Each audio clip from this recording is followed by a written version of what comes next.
if a pilot is flying around the curve of the Earth, then he should be dipping the nose down every 5 minutes. He should be dipping the nose down to stay around the curve. But the thing that really got me interested was, as you say, the gyroscope. In a plane there is an artificial horizon, okay, and it's based on a gyroscope. And if you spin a gyroscope on a surface, it will want to stay upright. You can twist and tilt the surface as much as you like, the gyroscope will stay upright. So if a plane has a gyroscope and it starts following the curve of the Earth, the gyroscope would stay upright, which means the artificial horizon will start to roll backwards. But it doesn't. That's absolute proof that a plane flies over a flat surface rather than a curved one. Because I asked the pilot on my last flight, do you ever notice the artificial horizon rolling backwards? He said, no, but the artificial horizon has complex electronics in it to make sure it knows where it is on the Earth and it compensates. But I went to the manufacturer of the artificial horizon and they confirmed to me that it's completely mechanical, nothing electronic in it whatsoever. So it's literally just a gyroscope that can freely move. So that right there is proof to me that planes fly over a plane. None of it makes sense. The problem is that we're taught as children, this ball Earth lie, and you might ask as a child, what about the people in Australia? They're standing on the bottom of the globe, won't they fall off? And your teacher says, no, gravity. And you go, oh, okay. And you never go back to that question. But when you go back to it as an adult and start looking at it with a critical eye, right, the whole thing falls apart. As you say, the globe is spinning at 1,000 miles an hour. Neil deGrasse Tyson, who's a leading astronomer in America. I'm Neil deGrasse Tyson, bitch. Tells us that the Earth is not a perfect circle, it is actually an oblate spheroid, it's squashed and wider at the equator, yeah? So Earth, throughout its life, even when it formed, it was spinning, and it got a little wider at the equator than it does at the poles. So it's not actually a sphere, it's oblate, and officially it's an oblate spheroid. That's what we call it. But not only that, it's slightly wider below the equator than above the equator. A little chubbier. A little chubbier. Yeah. Chubby's a good way. It's like pear-shaped. So my question to him would be, why is there land at the equator? Because water will move more readily than rock. So if the Earth is spinning, the water will be collected at the equator. I mean, if you spin a wet tennis ball, okay, you spin a wet tennis ball, the water shoots off at the equator, essentially. So all the water will be gathered around the equator. So why is there land at the equator? Doesn't make any sense. The other thing that's about the spinning Earth is looking at the stars. Now, directly above the axis of spin is the pole star, Polaris, okay, directly over the North Pole. And we're told that the reason that all the stars spin around the North Star is because the Earth is spinning at 1,000 miles an hour. Okay, seems to make sense, because if you put a long exposure camera pointing at the North Star, you'll see the stars will make perfect circles around, perfect star trails.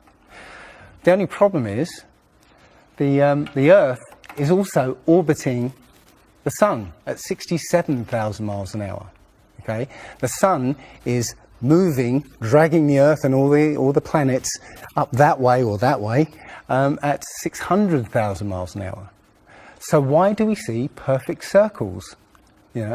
Because that's the slowest speed, that's slowest motion in that mix, And yet the Earth is moving 67 times faster that way and 600 times faster that way. So you should see the stars do all sorts of strange motions, but you don't. You only see them make these perfect circles. That tells me that it's the stars that are moving, not the Earth. The thing is, what the scientists will give you is calculations and and theories why that happens. But we have experience. We see things and they either make sense or they don't make sense.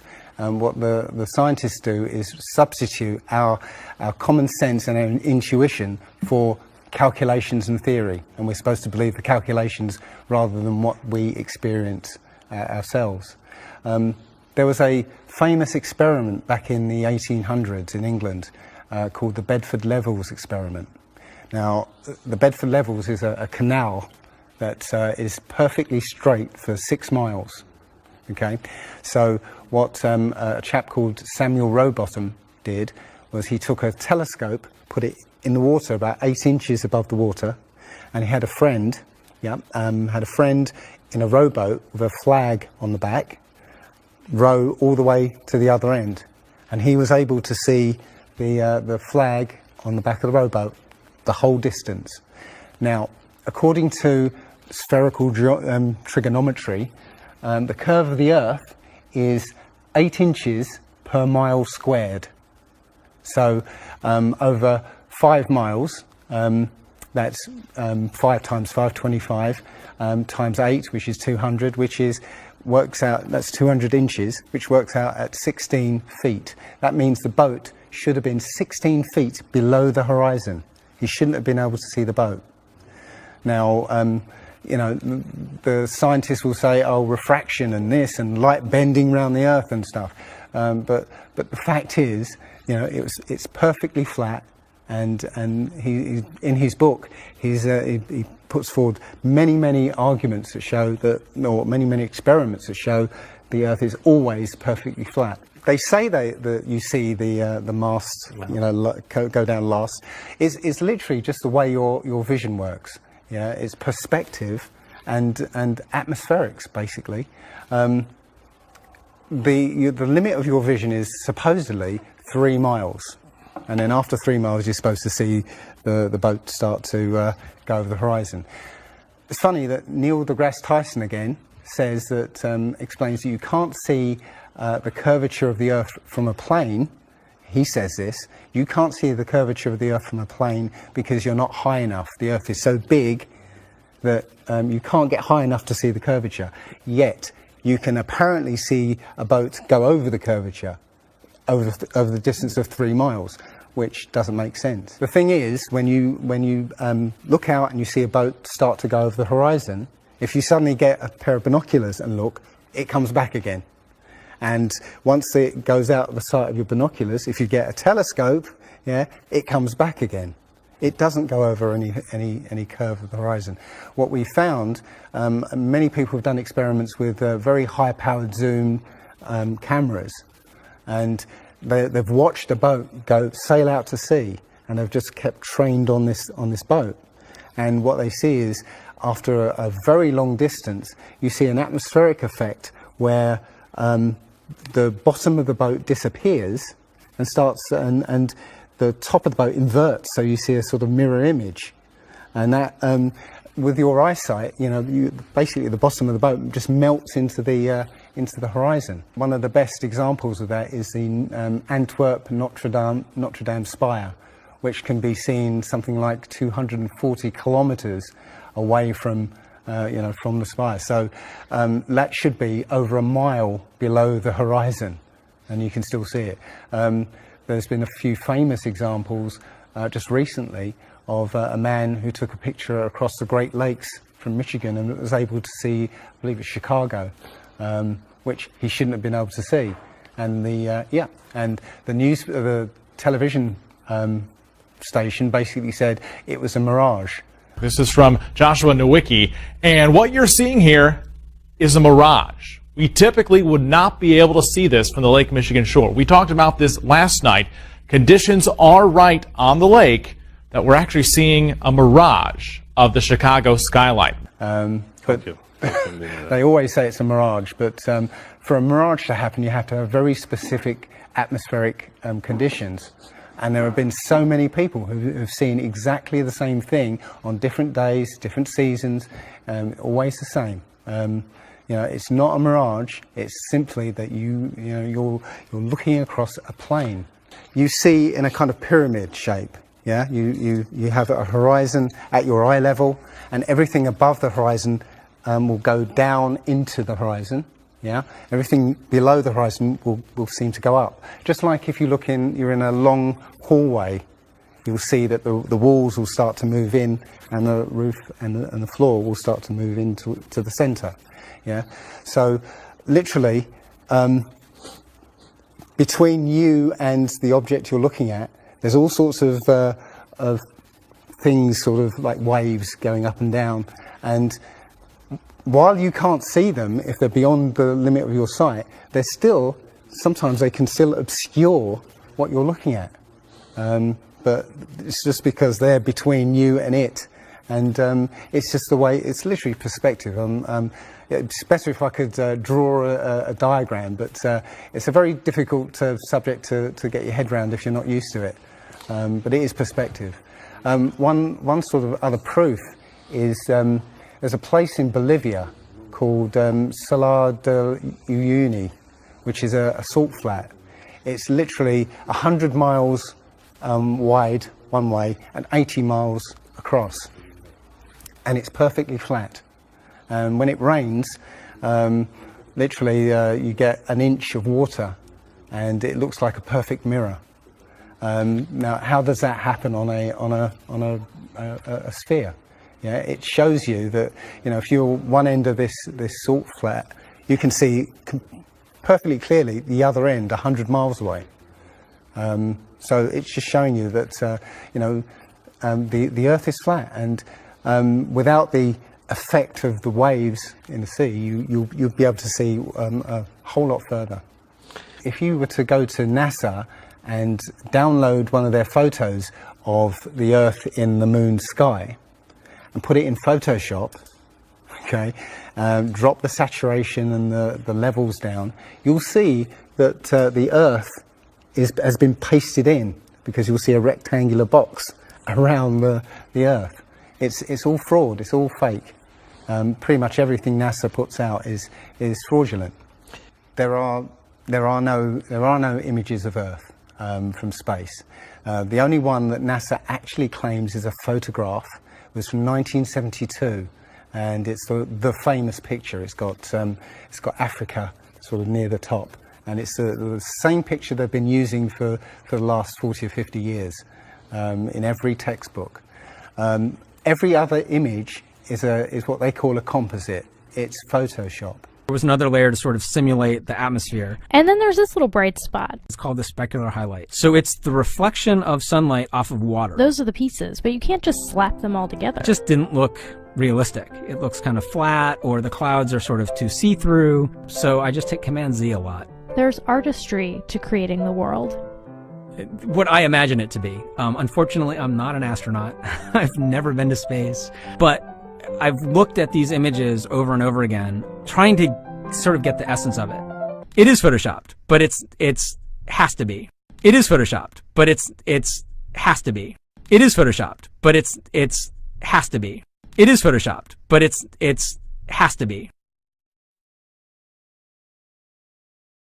And many of us have been looking at these images of Earth, including the one they called the Big Blue Marble, which was released in 2002, I think. Again, when you zoom into it with Photoshop, you'll see where they've used the clone tool in Photoshop to take a picture of one of the clouds and stamp it in various places around the picture. And they got lazy. In another image, they've even photoshopped the word sex in the clouds, which is a subliminal tool they use to get people to sort of relate to something. They literally, you can look at this and you can find it on NASA's website.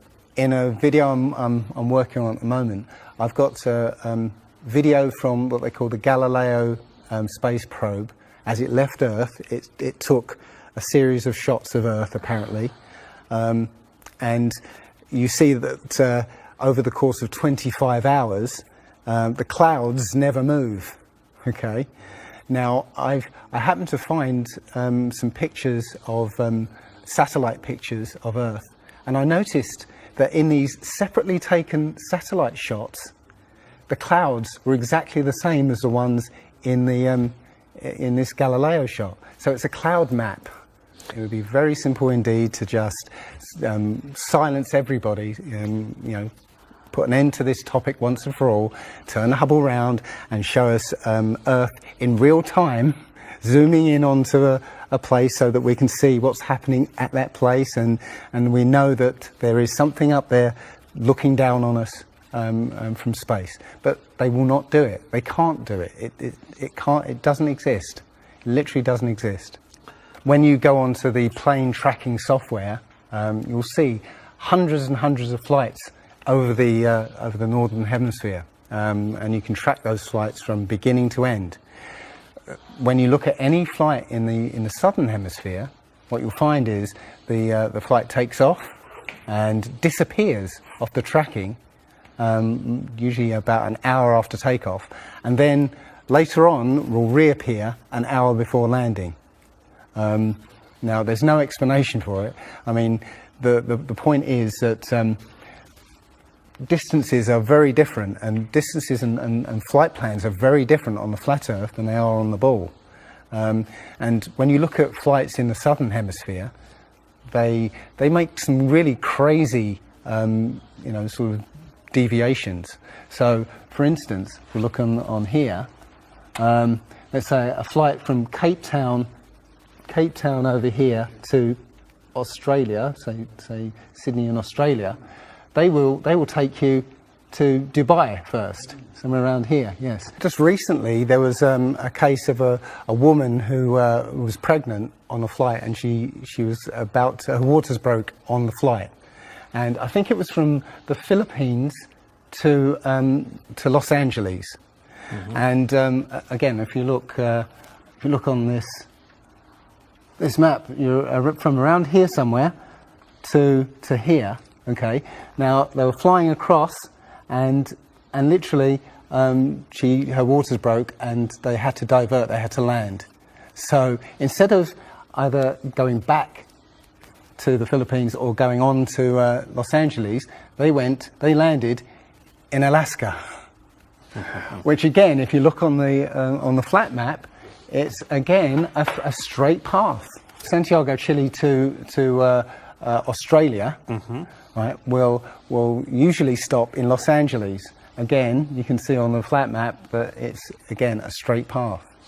It all seems to make sense, and if the only thing that would sort of confirm it or disprove it would be GPS, but you know, hey ho, GPS doesn't work in the southern hemisphere. This is an issue because there have been a few people who said they've taken flights that have taken only 14 hours, and they're direct flights from Australia to South America. Now, somebody has actually redrawn the flat map to take into account these you know, the distances, and apparently the distances work out. I haven't seen the map myself, but you know, I should be looking further into it. But yes, up until these people came forward, and again, I haven't seen any real evidence that they have taken these flights. They told me they've taken these flights, but who knows? They can actually advertise a flight that's direct. You know, they can price it out of the range of most people to take, and then if anybody does take it, they could cancel it. I don't think any flights actually fly directly over the North Pole at all. I think they skirt the North Pole, mm-hmm. but I don't think they fly directly over the actual pole. So I don't know if it's to do with magnetics.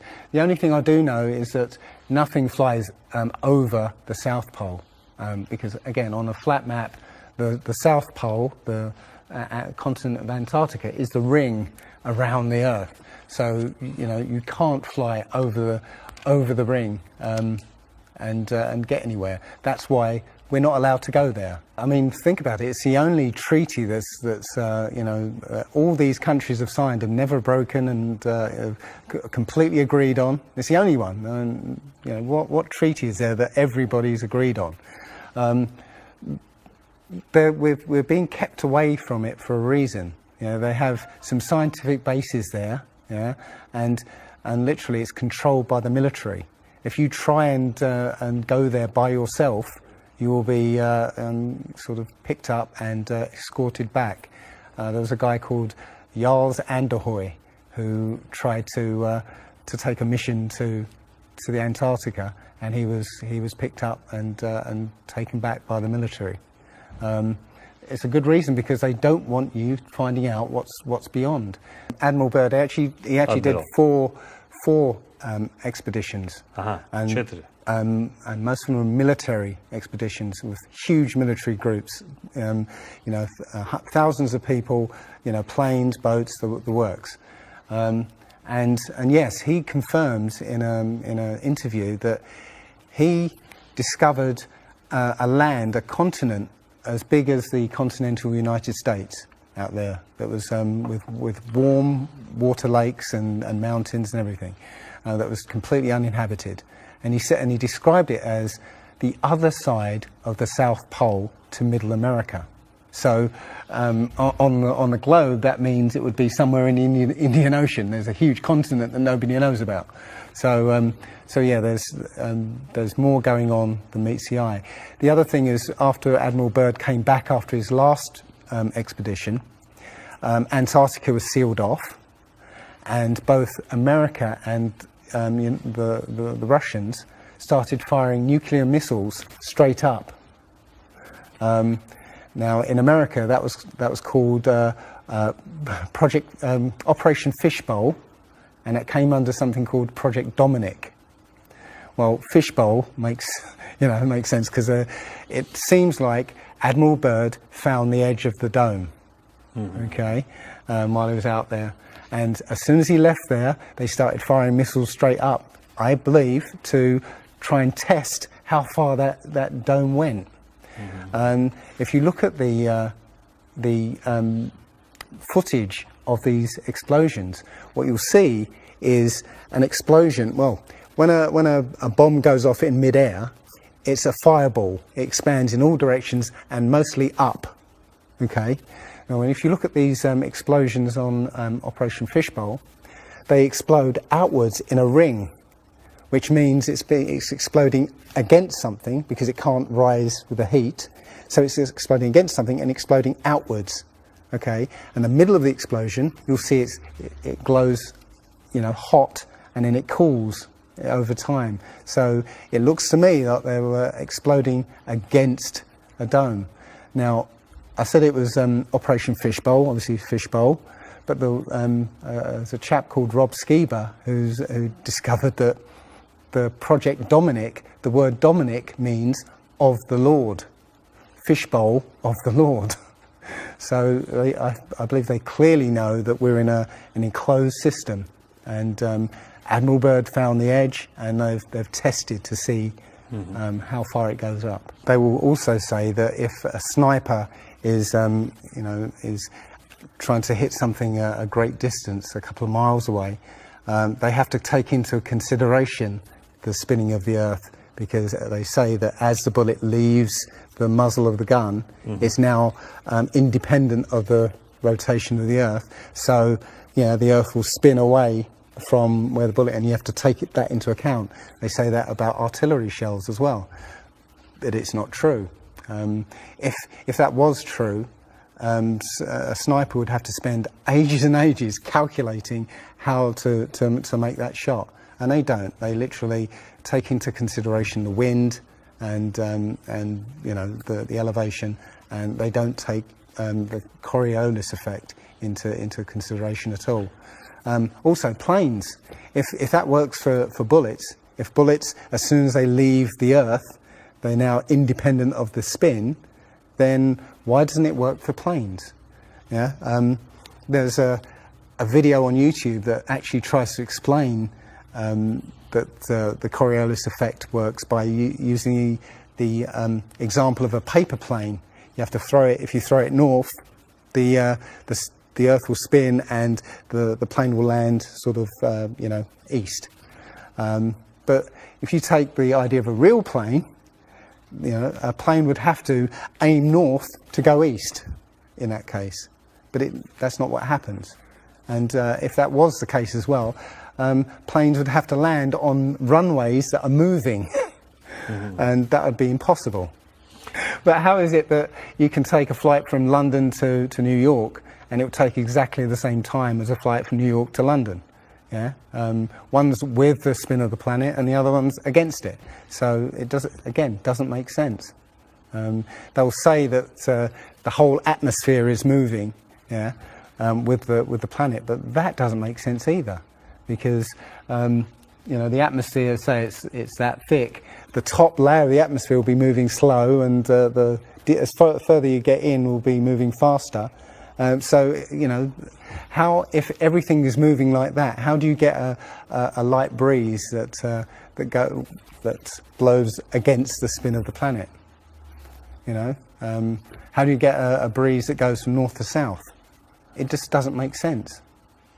And again, science will give you calculations and esoteric ideas, but you can go out and look for yourself, and you'll see what makes sense and what doesn't. The other thing is that we have senses to be able to sense acceleration. Yeah, you get in a car and somebody puts their foot down, and you get thrown back in your seat. You can feel the acceleration. Yeah, you can feel changes, very minute changes of acceleration.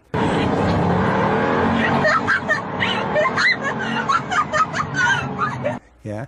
So how is it that if you live up here in Macedonia, yeah, which is spinning at maybe 700 miles an hour, yeah, because the speed it's spinning is slower than this speed.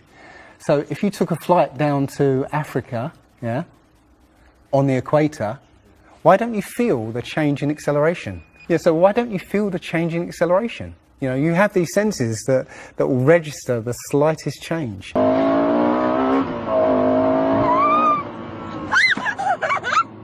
Yeah, but you get off the plane there and you don't feel dizzy, because now you're moving a lot faster.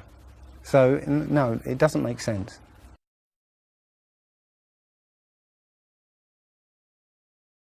Well, you saw from his balloon when he stepped out on the platform, the curvature of the Earth. Yeah, it looked very obvious. Oh, everybody pointed it and said, "Oh, look, there's a curvature." But when you actually looked at the ground, when you looked at the Earth, well, it was New Mexico. That's where he jumped. The whole Earth that you saw there was New Mexico. So if that was a curvature, the Earth must be very, very small indeed, and New Mexico must take up a huge part of it. Yeah, it was a fisheye lens to curve that, to make that curve. And when he jumped, it took, I think it took him like 2 hours to get to that height. Yeah, he went straight up. In that 2 hours, the Earth should have rotated away quite a distance, but I think he only landed something like 70 kilometers away from where he sort of went up in the first place, and that can be attributed to the wind. So no, I mean that there's no proof whatsoever. There is so much to this. As I said, if you start looking and asking questions about the very basic things, you'll find that the answers you were given as a child just do not make sense.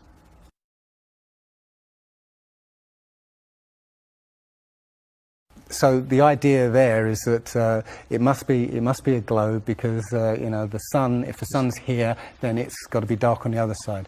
Well, the thing about the sun is that we're told it's 93 million miles away.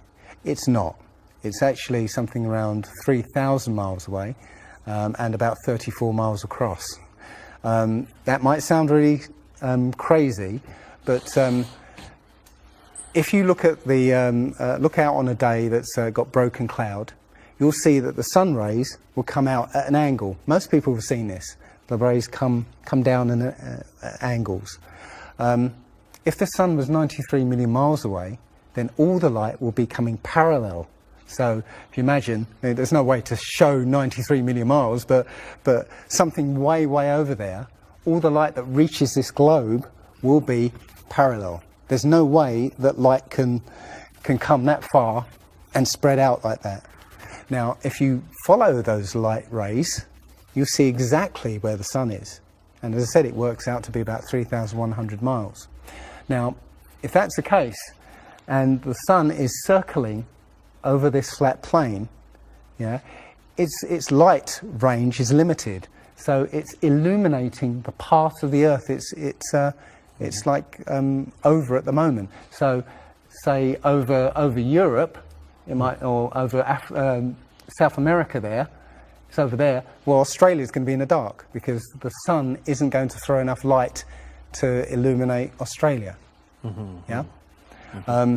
Now, most people say, well, I see the sun rise and set. How can that be if it's just going round in a circle? Well, that's perspective again. If you actually see video of the sun coming up and going down, many times you'll see that the sun starts off as it's coming up very, very tiny, and it gets bigger as it gets closer to midday and then gets smaller again.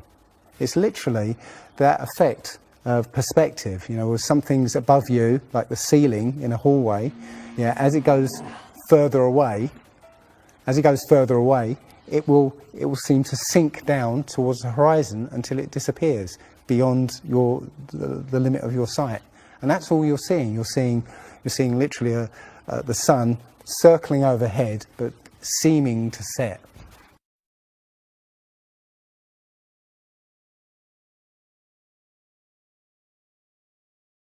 There was a team in California that launched a rocket 75 miles up. And you can find this video on YouTube. It's difficult to watch because the cameras, there were 7 cameras on this rocket, and it was spinning as it went up, so it's very, I say, difficult to watch. But this chap, Refi, studied this video meticulously, looking for some kind of mistake or some kind of evidence, and he realized that he could see the moon. So he went online to a website called timeanddate.com, where it will show you graphically where the moon and sun is at any time on any day. And he did a bit of detective work to find out exactly when the rocket was fired, and found that the moon should have been on the other side of the planet, over Australia. Now, the rocket was 75 miles up and it could see the moon, but anybody down on the ground wouldn't be able to see it. But the point is that if the moon was over Australia, on the other side of it would be on the other side of the planet, which is, okay, there. So down there on the other side of the planet, and the rocket went up here. So there's no way that rocket should have been able to see the moon on the other side of the planet.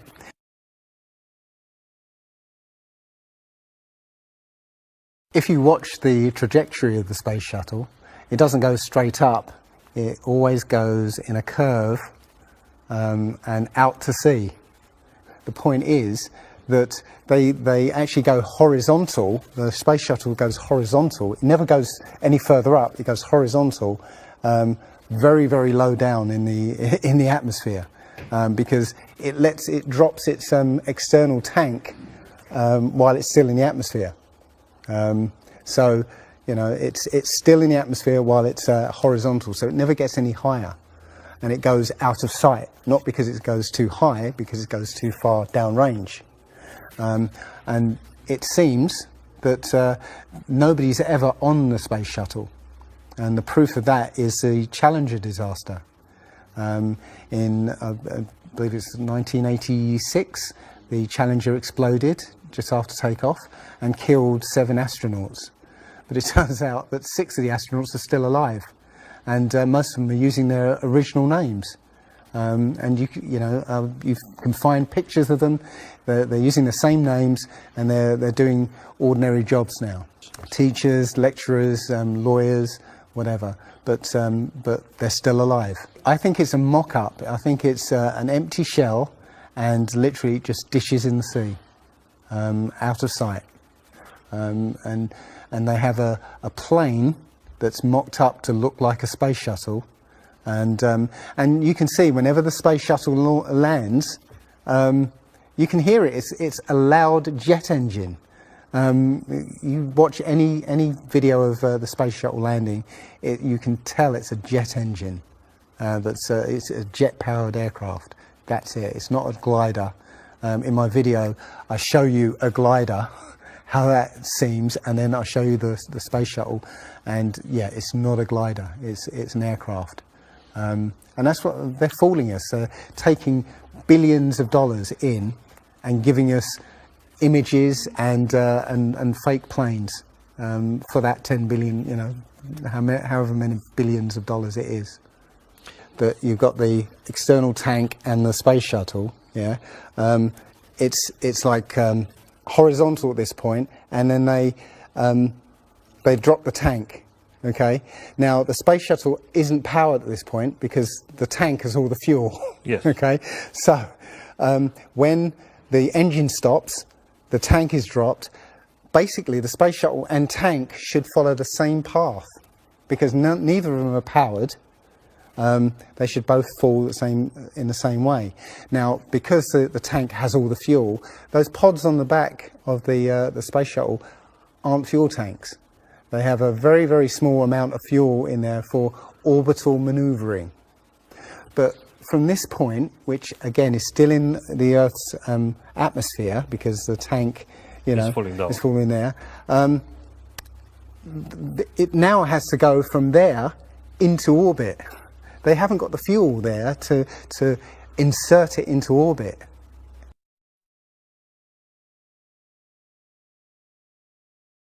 Disney and NASA have worked very closely together. Disney worked with NASA on the moon project. Yeah, they made it. They filmed it so that it would be entertaining for the masses. Yeah, and they're still working with NASA. I absolutely believe that Stanley Kubrick, you know, filmed the moon landing. He left a few clues just to say, so that, you know, like Michelangelo. Yeah, so that we eventually would know that this was his work. Yeah, I did this. It's a joke. It was meant to fool people in 1960s. So you got like clear footprint, but yet you don't have where an impression where the pads of the lunar lander were. Or a blast crater where the engines were blasting downwards, and also the camera followed the capsule straight up, right, and it followed it very precisely, right, and it stopped when it started to pitch over, right. Now, NASA says, "Oh, we did it remotely." Well, there was a 2 or 3 second delay between sending signals and the camera starting to respond, and then another couple of seconds for them to see what's happened. So it's next to impossible to get that sort of accuracy with that kind of and it's only done once. I mean, they can't sort of keep doing it over and get it right. You know, they do it once and they got it right the first time. So no, it's either they left an astronaut on the moon to film them, or it was fake. It was fake. It was absolutely fake. There's not too many people involved in this. I mean, NASA controls space as such. The other agencies have popped up, but literally it's a money-making scheme. NASA makes, you know, hundreds of billions of dollars a year. Dobra, Rusy. Okay. The Russians, okay, they're getting in on the act as well. You know, they make money from this. And have you seen the imagery that they put out? The Chinese have put out, or I think it was the Japanese that put out images of Earth from the moon, and it looks even more fake than NASA's ones. It's a money-making scheme, and they're all joining the bandwagon. But you know, that isn't the first thing that's been hidden over the years. I mean, we're all driving petrol cars because because 100 years ago, the Rockefeller family basically cornered the market on oil, and the car industry was going electric.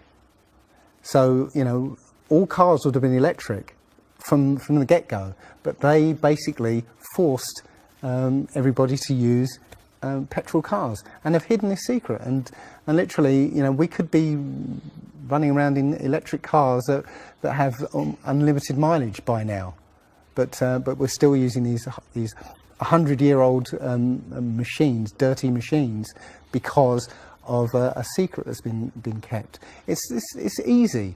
If everybody's been trained into believing that this is real, right, and there's space, and it's within our interests to explore space and you know, go to the moon, go to Mars, yeah, people will pay for it, and they're making billions. And yeah, there's more to it, because I believe there's a big deception coming, and it's to do with aliens, because now since Roswell, 1947, that was the first time anybody had ever understood the idea of aliens. But since then, we've been bombarded with science fiction and the idea of aliens, and most people believe there are aliens out there. So they've prepared us for an alien invasion or an alien saviour. And I think the flat Earth came along at the right moment to educate people, to make people believe or understand that we've been lied to. And if you know, as I know in my heart now, that that is real and this isn't, I will not be fooled by aliens coming, because there are no aliens. There's no space. Yeah, it's all fantasy by Disney and NASA.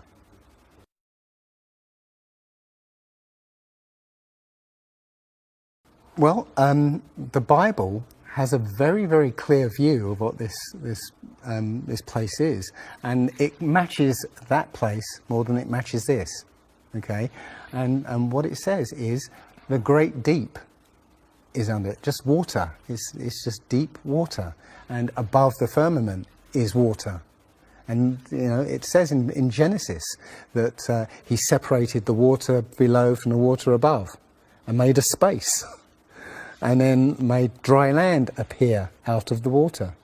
So what's under the flat Earth? Well, it's water, and it just goes on. Again, I don't know for sure, because I've not been under there. I don't know what's past the outside of, or the you know, the first few hundred miles of Antarctica. But everything I've seen over the last year and a half tells me that is true and this isn't. And I'm starting to believe and trust my intuition about this.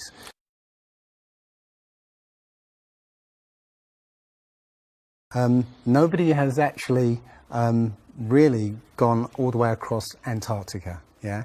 Now there are millionaires out there who could, you know, assemble the resources to make an expedition and completely, you know, go across and chart Antarctica and make a name for themselves, being the first person to do that.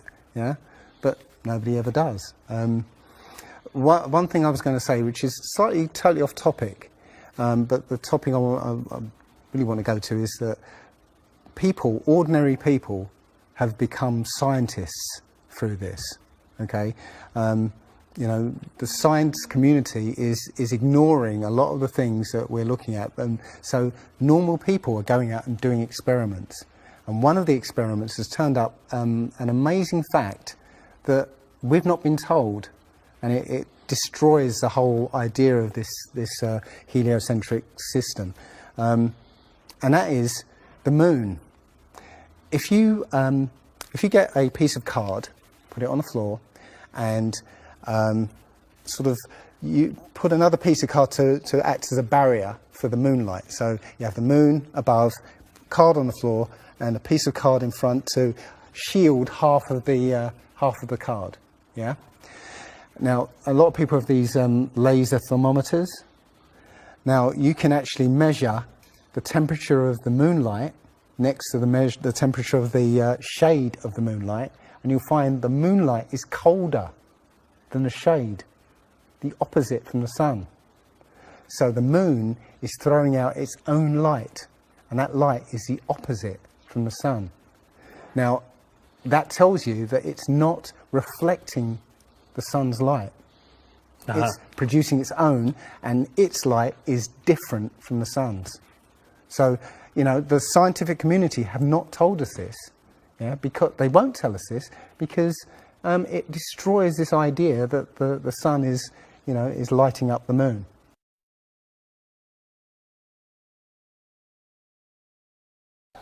This world is very different from what most people think it is. There are very powerful people who essentially rule this world right now.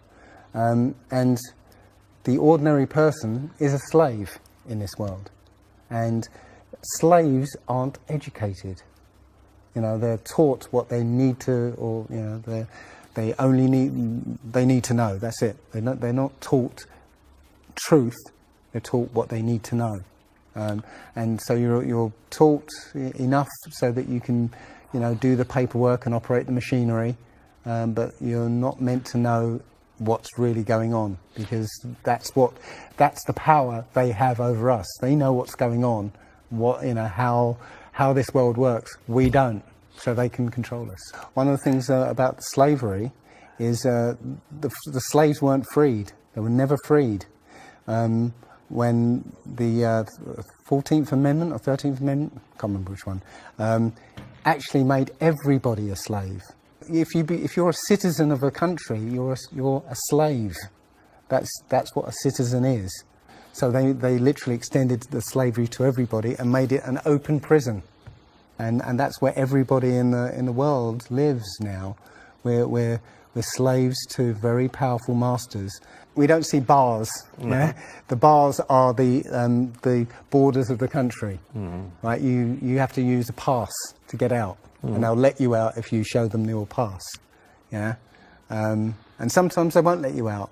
You know, as I was coming here, I was lining up to go on the plane, and somebody in front of me was told, no, you can't fly. They found something in your bag, so you can't fly today. So, you know, we have, as I said, we have natural rights to travel anywhere on this earth. We were born on this earth. We have the right to travel anywhere.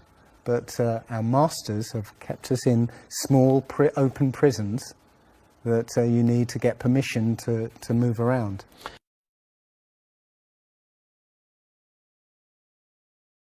This idea that, billions of years ago, nothing exploded and then everything came out of that nothingness, ridiculous. But they try to make you believe that the idea that a supreme being, a creator, created this is ridiculous compared to that idea. I mean, if you look at it objectively, I would lean towards a creator, because there's so much that points to the fingerprint of a creator. But it's no less ridiculous than nothing exploding and becoming something. In my opinion, the Big Bang theory and the theory of evolution and the ball earth theory are all interlinked, and they're all there to make us feel as though we're insignificant. We're small, tiny, miniature, unimportant pieces of slime crawling around on a speck of dust in an infinite universe. If that's true, and there's no purpose, there's no meaning to anything, then our owners can do whatever they want with us. Then, this is all accidental, so food can be genetically modified because it's imperfect. We can be modified because we're imperfect.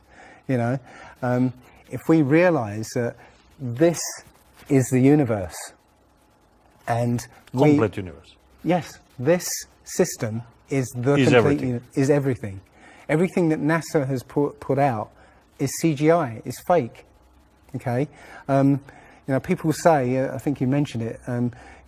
if you look out into the universe, you see that the moon is round, you know, spherical, and the planets are spherical, and so why are we flat? Well, how do you know that the planets and the stars are spherical? You know, all you get is, if you look for a telescope, you see a flat disk. If you think you see a spherical shape there, well, it needs two eyes to resolve 3D. If you're looking for a telescope, you can't see anything in 3D. It's going to be flat anyway. So all you see is a flat blob of light. It's only NASA that's given you these beautiful pictures of so-called planets and stars. Yeah. So it's a fallacy to say, well, everything else out there is spherical, so we must be. You know, how this is special. You know, so why? It's like saying a basketball is round, so why isn't the court round? You know, it's a fallacy. So this idea of a ball Earth, theory of evolution, the Big Bang, is all about making us feel nothing, so that we can be used. If everybody realized how special we all are, how unique every single life is, then this whole world would change overnight. We wouldn't allow ourselves to be used by this cabal. We wouldn't allow this planet to be destroyed, because they're destroying it because, oh, it's just an accidental planet, one of millions. We've found other Earths, you know. Eventually, if this one gets too messed up, we'll go to another one. No, this is it. So if we all realise that, then we wouldn't allow all these things that are going on. It's all about control. There are a small group of people who want to control the world, and because there's so many of us out there, you know, they can't control us directly. They can't, you know, this small group of people can't, you know, come round to all of us and control us directly. So they must use our own minds, our own hearts and minds against ourselves. And this is what they've done. They've educated us into this world, into this globe spinning, you know, heliocentric Big Bang evolution world, which makes us nothing.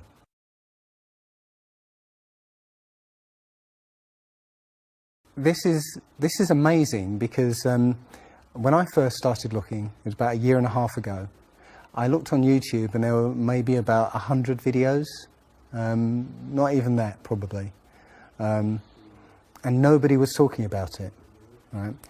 And then over 2015, it exploded. There are thousands and thousands and thousands of people looking at Flat Earth now. And what happens is that you'll watch something or read something, and something will strike a chord in your mind, and you'll think, yeah, I've always wondered that.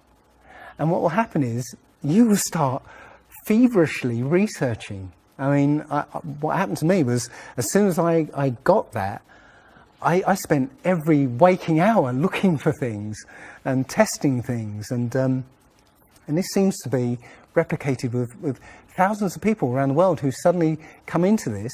They start, you know, researching and getting a passion for this, because this is what I think, it's the truth, and we recognise the truth when we hear it, and you know, we feel it, and this I believe has come at the exact right time, so that we awaken to what's going on in the world. Nothing else, you know, 9/11 even hasn't awoken people, right, to this extent.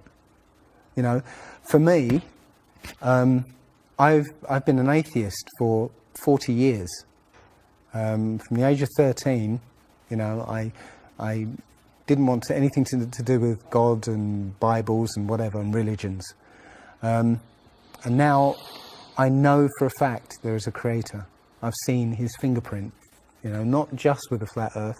Everything I've done in the last 5 or 10 years has led me to see that there is a creator now. And there's a great many people out there who have had exactly the same revelation as I have. and it is.